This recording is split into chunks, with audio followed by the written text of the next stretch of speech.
ফার্স্টেই বলে রাখি আমি আম পাড়তে ব্যর্থ হয়েছি। এগুলো আম দেখতেছেন, এগুলো আমি পাড়তে পারি নাই আসলে।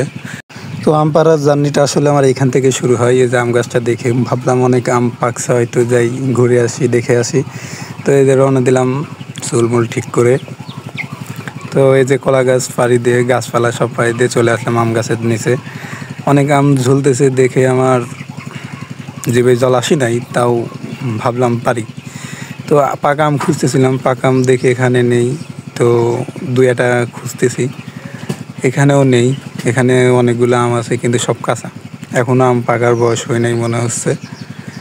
গাছেও অনেক আম আছে কিন্তু পাকা আম মনে হয়নি, না একটা পাওয়া গেছে। এই যে এখানে একটা মনে হচ্ছে আম, এই যে হ্যাঁ হ্যাঁ একটা পাওয়া গেছে অবশেষে।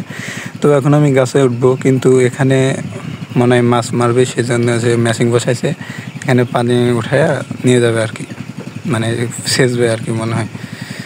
তো সেচুক, এখন আমার কি আরেছি। এখানে আমার জামাই আসলে আটা লেগে গেছে, একদম গেঞ্জিতে আটা লেগে গেছে এবং হাতেও।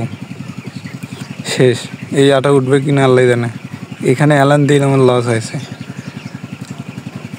একই আটা, এই যে এখান থেকে, ঠিক এখান থেকে আসলে আটাটা লাগছে।